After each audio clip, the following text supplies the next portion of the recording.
Whiskey Jason here, whiskey from the viewpoint of an American in Germany tasting rare and exotic whiskeys, and this is almost so rare I can barely find any information about it online. I was at the Whiskey Fair in Limburg in 2018, and I went to the stand of the Highland Inn.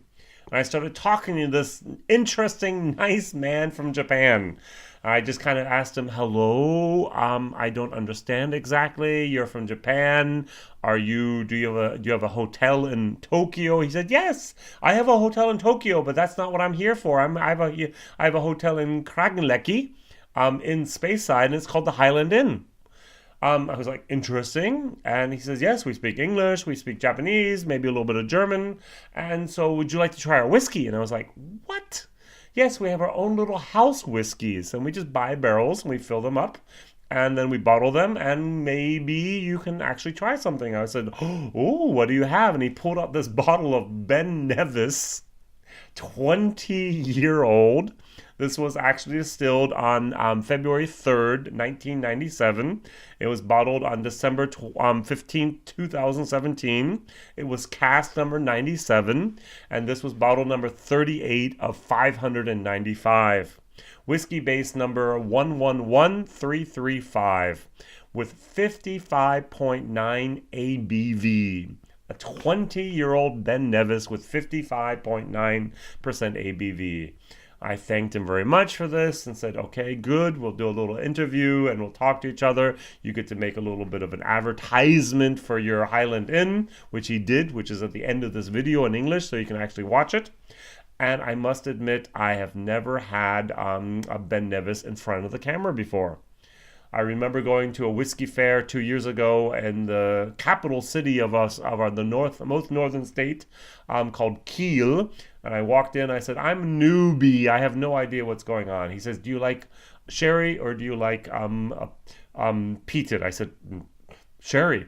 He said, "Here." It was like a 27-year-old Ben Nevis that had spent its entire maturation period in a sherry cask.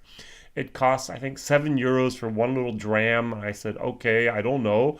And I gave him my chips and I tried this and I was like, "This is heaven on earth." And he said, "Yes, it's very good, isn't it?" I said, "This is more than good." Now, this is also heaven on earth. I do wish I had the facilities to describe everything I just received and my organ here of the sensory nose that I have. It's fantastic. This is an A-level whiskey. Now, the first thing I get is like a beef stew. The second thing I get is like a fried egg. It's amazing. I need new words to associate things I have here. The third thing I get is like a caramel toffee moment with salt toffee, ocean salt toffee, taffy actually, more of a toffee taffy. And I get some malt, and I got the fried egg again, that over easy egg. I don't know why. It's that oily type of moment. I get like the Black Forest pine needles. I could talk for another 2 hours about all these different things I have. The sense, just what I can smell. It's a very, very complex, interesting whiskey. And I know the community is a little bit divided into those Ben Nevis lovers, and the Ben Nevis was like, you can leave it. Take it or leave it. And I can take it. This 20-year-old 55.9% ABV is amazing.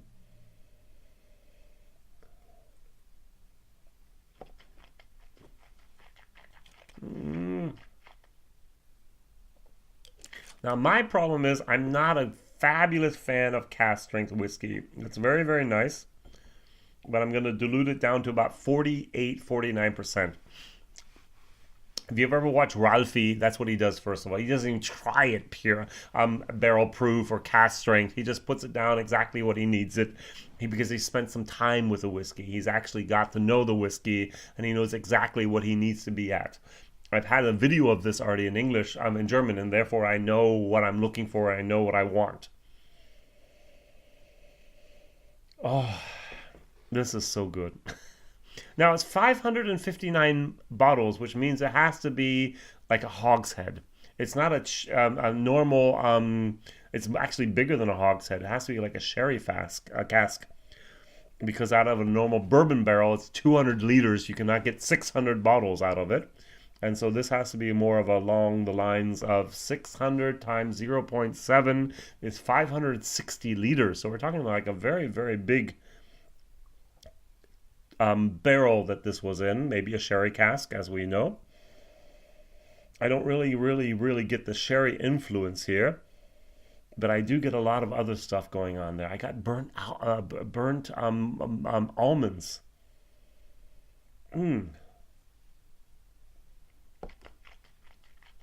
mm, mm, mm. I still get the beef stew, or even a beef bouillon. If you make stew, you can actually have chicken bouillon and also beef bouillon. That's that dried component that you can put in the soup to get more of a flavor. And that's what I'm getting here. Oh, it's so good. It's so good. And I feel so in, inferior to be able to describe what's actually going on in my tongue. I can do this with a great Irish whiskey, with a bourbon. I can get along with some cheaper Scotch whiskeys, and I can explain what's going on. But this is so complex. I think I described this as an entire orchestra. You have the strings, and you have the brass, and you have the percussion, and you have all the other things going on at the same time, and it's just a masterpiece that's going on here in your on your palate. It's a long whiskey. It's a long finish. It's very, very good. I have no idea what it costs. I forgot to ask, and I cannot find it on the Whiskey Base or any place else online. I did have a nice, interesting whiskey tasting on the island of Helgoland, and there the owner of a importer called Whiskey Fessler.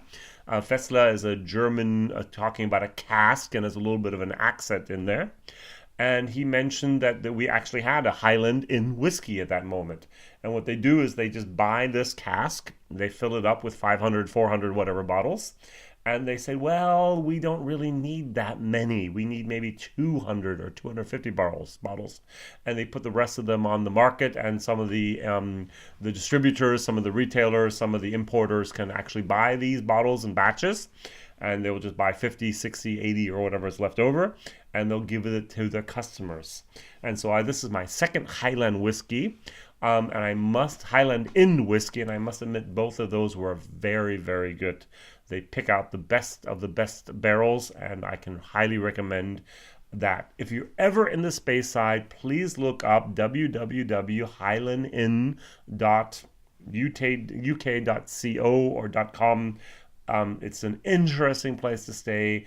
They offer a little bit of amenities. They offer also a great service.